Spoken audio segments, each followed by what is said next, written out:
Question number 8 एक बहुत ही अच्छा क्वेश्चन है। इसमें बोला जा रहा है कि दो सिमिलर स्फीयर्स हैं, ठीक है, दोनों पर चार्ज अलग अलग है। जब चार्ज अलग अलग है और दोनों के बीच का जो डिस्टेंस है वो है 2 सेंटीमीटर। यहाँ पर फोर्स जो है अट्रैक्टिव फोर्स है और चार डायन से एक दूसरे को अट्रैक्ट कर रहे हैं, ठीक है। बाद में क्या किया जा रहा है कि यहाँ पर एक मेटलिक वायर है जिससे कनेक्ट कर दिया जा रहा है, ठीक है।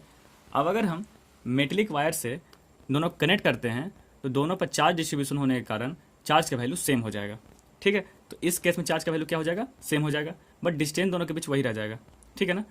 अब क्या बोल रहा है कि जब हम उन लोगों के बीच से तार को हटा देते हैं, यानी डिसकनेक्ट कर देते हैं या फिर तार को रिमूव कर देते हैं, तब उन लोगों के बीच जो फोर्स होता है वो है रिपल्सिव फोर्स, और रिपल्सिव फोर्स का जो वैल्यू है वो है 2.25 डाइन, ठीक है। यानी पहले जो फोर्स था वो था अट्रैक्टिव और बाद में फोर्स लग रहा है रिपल्सिव, ठीक है। तो बोल रहा है कि इनिशियली चार्ज का वैल्यू कितना हुआ होगा, ठीक है। ये निकालने को बोल रहा है कि इनिशियली चार्ज का वैल्यू कितना हुआ होगा। तो आइए देखते हैं कैसे इसको बनाते हैं। सबसे पहला बात कि यहाँ पर सारा का सारा वैल्यू जो है वो दिया हुआ है सीजीएस में, यानी कि सीजीएस का फॉर्मूला भी लेके चलेंगे हम यहाँ पर। तो सीजीएस में फोर्स का फॉर्मूला क्या है, यहाँ पर जो कूलम्ब कांस्टेंट होता है उसका वैल्यू 1 हो जाता है। तो 1 होने के कारण जो वैल्यू फॉर्मूला होगा वो होगा Q1 into Q2 divide by R², ठीक है। फोर्स का वैल्यू दिया हुआ था इनिशियली कितना, 4 डाइन, और Q1 इंटू Q2 और Q1 का वैल्यू मालूम नहीं है, और दोनों के बीच डिस्टेंस था 2 सेंटीमीटर। तो 2 सेंटीमीटर क्या हो जाएगा यहाँ पर, स्क्वायर। तो 4 is equals to Q1 into Q2 divide by 4। तो यहाँ पर Q1 इंटू Q2 का जो वैल्यू हो जाएगा वो हो जाएगा 16, ठीक है। ये मान लेते हैं इक्वेशन फर्स्ट। उसके बाद यहाँ पर क्या हो रहा है कि चार्ज जो है वो सेम हो जा रहा है, ठीक है। जब हम वायर को कनेक्ट कर रहे हैं तो चार्ज का वैल्यू सेम हो जा रहा है, और वायर कनेक्ट करने के रिमूव करने के बाद जो चार्ज क्या होगा उस पर सेम ही रहेगा, क्योंकि वहाँ तो पहले जब कनेक्ट किए तब तो चार्ज सेम हो गया था। अब हटाने के बाद जो चार्ज डिस्ट्रीब्यूशन होगा नहीं, चार्ज डिस्ट्रीब्यूशन नहीं होगा, तो यानी जो पहले जो सेम किया हो गया था चार्ज को वो वैसे ही चार्ज सेम रह जाएगा। तो यहाँ पर लिखेंगे F dash is equals to Q1 into Q2 divide by R²। यहाँ पर Q1 बराबर Q2 हो जाएगा, ठीक है, दोनों का वैल्यू सेम हो जाएगा। समझ गया। कनेक्ट करने के बाद अगर डिस्कनेक्ट भी कर देते हैं वायर को तब भी दोनों का चार्ज का वैल्यू दोनों पर सेम ही होगा, ठीक है। तो यहाँ पर लिख सकते हैं वैल्यू कितना दिया फोर का 2.25 इज इक्वल्स टू Q² हो जाएगा यहाँ पर, ये हो जाएगा 2 सेंटीमीटर का स्क्वायर। तो यहाँ हो जाएगा 2.25 into Q² is equals to Q² divide by 4। तो Q² का वैल्यू जो होगा 9, ठीक है। जब Q² का वैल्यू 9 है तो Q का वैल्यू कितना हो जाएगा 3, यानी 3 कूलम आ गया। ये हो गया Q का वैल्यू। अब क्या करते हैं कि एक बात मालूम है आपको, conservation of charge.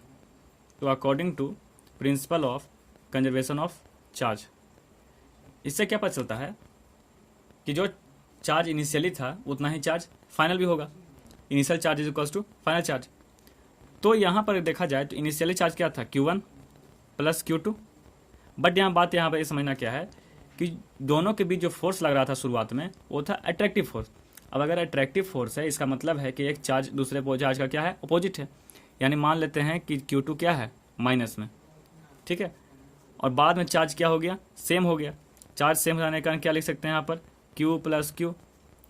Charge same है, प्लस में रिपल्सिव है, यानी कि दोनों का नेचर सेम है, तो मान लेते हैं दोनों क्या है, पॉजिटिव है। तो Q प्लस Q, तो यहाँ हो जाएगा Q1 minus Q2 is equals to 2Q। तो Q1 माइनस Q2 का वैल्यू क्या हो जाएगा, 2 इंटू 3, यानी इज इक्वल्स टू कितना हो जाएगा 6। इसको मान लेते हैं हम इक्वेशन सेकेंड।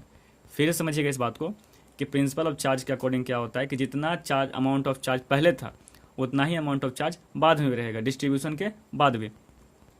तो इनिशियली जब फोर्स अट्रैक्शन का काम कर रहा था, फोर्स ऑफ अट्रैक्शन लग रहा था, तो दोनों चार्ज एक दूसरे के अपोजिट होंगे, यानी कि पहला अगर Q1 है तो दूसरा क्या होगा, माइनस Q2 होगा, ठीक है। बाद में जब कनेक्ट कर लिया जाता है, कनेक्ट करने के बाद जब डिस्कनेक्ट करते हैं तो दोनों के बीच जो फोर्स लगता है वो होता है रिपल्सिव फोर्स। अगर रिपल्सिव फोर्स लग रहा है तो इसका मतलब है कि दोनों का नेचर कैसा है, सेम है। जब नेचर सेम होगा तो दोनों क्या मान लेते हैं हम, पॉजिटिव मान लेते हैं, ठीक है। अब बाद में दोनों चार्ज का वैल्यू क्या है, सेम है। सेम होने के कारण क्या हो जाएगा, ऐड हो जाएगा दोनों को, दोनों Q मान लेते हैं दोनों को। तो यहाँ लिखेंगे क्या, Q1 minus Q2 is equals to 2Q। तो Q1 minus Q2 is equals to क्या हो जाएगा, 6 हो जाएगा वैल्यू। इसको मान लेते हैं इक्वेशन सेकेंड। अब आप लोगों को अलजेब्रा का एक फॉर्मूला मालूम होगा कि A प्लस बी का अगर होल स्क्वायर लिखते हैं तो वो होता है a माइनस बी का होल स्क्वायर प्लस 4ab। ठीक है, ऐसा फॉर्मूला होता है। तो इसी के अकॉर्डिंग हम लिखें Q1 का, तो Q1 प्लस Q2 का whole square is equals to Q1 minus Q2 का whole square plus 4 into Q1 into Q2। ठीक है, तो Q1 प्लस Q2 का वैल्यू मालूम है नहीं, तो इसको ऐसे ही लिख देते हैं, is equals to Q1 minus Q2 का वैल्यू क्या मिला 6, तो 6 का square plus 4 into Q1 into Q2 का वैल्यू याद कीजिएगा, शुरू में पता था कि Q1 इंटू Q2 का वैल्यू आया था 16, तो यहाँ रख देंगे 16। ठीक है, तो Q1 प्लस Q2 का whole square is equal to 36 और प्लस 64, यानी कि Q1 प्लस Q2 का होल स्क्वायर हो जाएगा 100। तो Q1 plus Q2 is equal to हो जाएगा 10, क्योंकि इधर स्क्वायर है, स्क्वायर को इधर भेजते हैं तो रूट चढ़ जाता है, तो रूट के कारण क्या हो जाएगा यहाँ पर 10। इसको मान लेते हैं इक्वेशन हम थर्ड। अब यहाँ देखिएगा, तो इक्वेशन सेकेंड जो था वो था Q1 minus Q2 is equal to 6, और यहाँ इक्वेशन थर्ड आया क्या, Q1 plus Q2 is equal to 10। अगर हम दोनों इक्वेशन को जोड़ देते हैं तो from equation first plus second, तो ऐसा लिख सकते हैं Q1 minus Q2 is equal to 6, और यहाँ लिखेंगे Q1 plus Q2 is equal to 10। यहाँ क्या होगा, Q2 से कैंसिल हो जाएगा, ये हो जाएगा 2Q1 इज इक्वल्स टू यहाँ हो जाएगा 16। तो Q1 का जो वैल्यू होगा वो हो जाएगा कितना, 8 स्टैट कूलम, क्योंकि सारा वैल्यू सीजीएस में था। ठीक है, अब अगर Q1 का वैल्यू 8 स्टैट कूलम आया है तो Q2 का वैल्यू कितना होगा, किसी एक इक्वेशन पुट कर देते हैं, put the value of Q2 in equation third.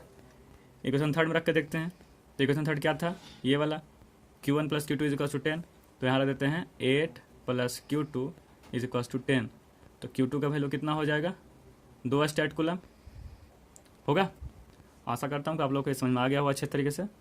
मिलते हैं अगले वीडियो में। जय हिंद।